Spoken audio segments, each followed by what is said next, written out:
Chinese बहू। हे भगवान, फिर से यह कोरोना नाम का राक्षस जाग गया। इस बार तो ड्रैगन के मुंह से मौत बरस रही है। सही बोल रही है माँ जी। मुझे तो अब शर्म ही आती है कि मैं चाइना से हूँ।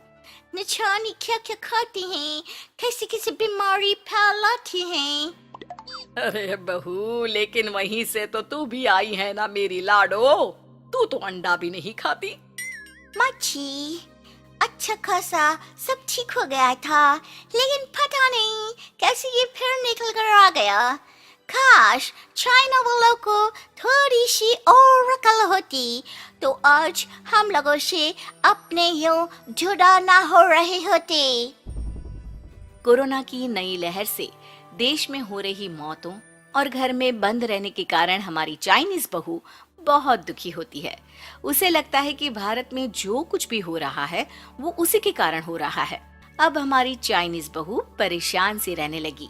अरे क्या बात है मेरी चाइनीज गुड़िया, आज तू एक्सरसाइज नहीं करेगी? अरे ना तो तूने जूस पिया है। क्या हो गया लाडो? कुछ नहीं मम्मी जी, बस अच्छा नहीं लग रहा। लोग मर रहे हैं और मैं जूस पीऊं। माँ जी, चाइना से आई ये महामारी और मैं भी तो चाइना से ही आई ना। अरे अरे बेटा, ऐसा ना सोच। सास पूरी कोशिश करती कि वो चाइनीज बहू को समझाए कि इस बीमारी के लिए वो खुद को दोषी ना समझे, लेकिन माँ जी, मैं आज खाना नहीं खाऊंगी। अब सबका खाना बना दिया है। मैं कमरे में जा रही हूँ, प्लीज डिस्टर्ब मत करना। सास ने अपनी हंसती खेलती बहू का ये रूप तो कभी देखा नहीं था, लेकिन करती भी तो क्या। अगले दिन सुबह सुबह, अरे ये पूरे घर से स्वादिष्ट खाने की महक आ रही है। ये कौन है जो चाय बनने के वक्त लंच बनाकर तैयार कर रहा है? वो किचन में आती है जहाँ चाइनीज बहू ने शुद्ध वैष्णव खाना तैयार कर रखा था। अरे बहू, सोई नहीं क्या जो इस वक्त इतने प्रकार का खाना बना लिया? हाँ हाँ माँ जी, क्या करे, जब दिल में बोझ हो तो नींद नहीं आती। तभी तो मैंने सोचा मैं गरीब और जरूरतमंद लोगों को खाना पहुंचा दूंगी। वो ढेर सारा खाना रोज बनाती और गरीब और बेसहारा लोगों में बांटती। क्या कर रही है बहू? कितने दिनों से देख रही हूँ तू अच्छे से सोती भी नहीं है। क्यों कर रही है लाडो? क्या करूं माँ जी, मेरे देश के लोग जीवन की लड़ाई लड़ रहे हैं और मैं सो जाऊं, मुझसे नहीं होता। एक दिन चाइनीज बहू पीपीटी किट पहनकर खड़ी होती है। अरे ये क्या बेटा, खाना देने जा रही है या लड़ाई लड़ने? माँ जी, मैं कुछ दिनों के लिए घर नहीं आऊंगी। मैंने सोचा है कि मैं घर से बाहर रहकर कोरोना के मरीजों की देखभाल करूंगी। ओ प्लीज प्लीज, आप मुझे रोकना नहीं। नहीं नहीं बहू, ये तो तूने बहुत ही नेक काम सोचा है। बस बेटा तू अपना ख्याल रखना। बहू वहां से चली जाती है, लेकिन सास की रोज फोन पर बहू से बात होती। घर पर क्या है माँ, क्यों भेज दिया तूने उसे? बाहर कितना खतरा है, उसे कुछ हो गया तो? अरे बिल्कुल चिंता ना कर, उसने सारे नियम कायदे को फॉलो किया है। अरे वो बिल्कुल ठीक रहेगी। और अगर मैं उसे मना कर देती ना तो उसकी अंतरात्मा उसे सोने नहीं देती। तू तो सारा दिन घर से ऑफिस का काम करता, लेकिन मैंने देखा है उसे कितना परेशान रहती थी कुछ दिनों से। हाँ वो भी है। उधर चाइनीज बहू लोगों का खूब ख्याल रखती, उन लोगों तक खाना पहुंचाती, उनके बच्चों की देखभाल करती। एक दिन बहू अपनी सोशल साइट देख रही थी तो उसे दिखता है कि एक आदमी ने बच्चों की देखभाल के लिए पोस्ट डाली है। बहू उसे फोन करती है। मैं आपकी कोई मदद कर सकती हूँ, प्लीज बताओ। दूसरी तरफ से आवाज आती है। मैं और मेरी बीवी दोनों ही कोरोना से पीड़ित हैं। हम लोगों के बच्चों को देखने के लिए कोई नहीं है।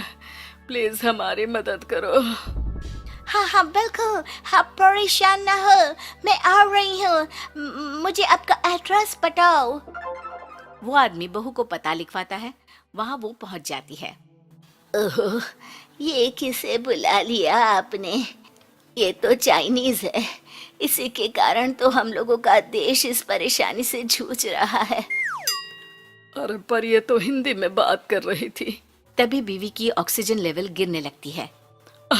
ये क्या हो रहा है?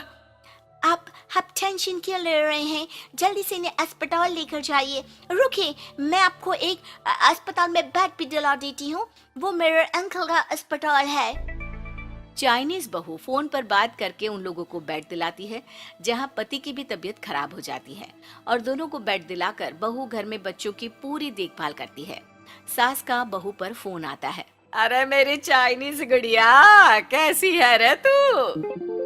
अरे माँ, पीछे की गली में ही हूँ मैं। वो खालिया लोग है ना, उन दोनों हस्बैंड वाइफ को कोरोना हो गया था। मैंने उन लोगों को श्रीवास्तव अंकल के अस्पताल में भर्ती करवा दिया है और अब मैं नमाज ही उन दोनों बच्चों का ख्याल रख रही हूँ। अरे जीती रहे बेटा, कोई जरूरत हो तो बता देना। नहीं नहीं माँ जी, सब कंट्रोल में है। बस इन बच्चों के माँ बाप ठीक होकर घर आ जाए। अच्छा माँ, इन लोगों के घर का फोन बज रहा है, मैं आपको थोड़ी देर बाद कॉल करती हूँ। लैंडलाइन में घर के मालिक का फोन था। हम लोगों की जिंदगी का कोई भरोसा नहीं है। यहाँ इलाज महंगा है और हम लोगों के पास पैसे नहीं है। जितना इलाज हो सकेगा उतना ही होगा। हमारे बाद प्लीज आप हमारे बच्चों को संभाल लेना। नहीं नहीं, ऐसे मत बोलिए, मैं अस्पताल वालों से बात करती हूँ। बहू अपनी बैंक से अस्पताल वालों को पैसे दे देती है और फोन पर कहती है, मैंने आप लोगों के अकाउंट में पैसे डाल दिए हैं। इन दोनों का अच्छे से इलाज होना चाहिए। पैसे की जरूरत होगी तो मैं और डाल दूंगी। सारा दिन बहू कोरोना पेशेंट के बच्चों को देखती, रात में ढेर सारा खाना पैक करके जरूरतमंदों में बांटती। सोशल साइट्स के जरिए भी वो लोगों से जुड़कर उनकी मदद करती। फिर एक दिन घर का मालिक और उसकी बीवी ठीक होकर घर आ जाते हैं। आपका बहुत बहुत शुक्रिया, मैं आपकी पाई पाई लौटा दूंगा। भाई नहीं, पैसा दिया था, लेकिन वो जब आप बिल्कुल ठीक हो जाना तो क्षमा कर दे देना, कोई बात नहीं। दोनों पति पत्नी चाइनीज बहू का शुक्रिया अदा करते हैं। आप तो हम लोगों के लिए भगवान की तरह हैं। आपका बहुत बहुत शुक्रिया। चाइनीज बहू बहुत खुश हो जाती है। वो घर आकर सास को पूरी बात बताती है। देख मेरी चाइनीज गुड़िया, तुझे चाइना का होने पर अफसोस था ना, लेकिन तूने सच्चे दिल से लोगों की सेवा करके ये बता दिया कि बेटी कहीं की भी क्यों ना हो, ससुराल आकर वो ससुराल के रंग में ही रंग जाती है। अब तो तू मेरी भारतीय बहू है। हाँ।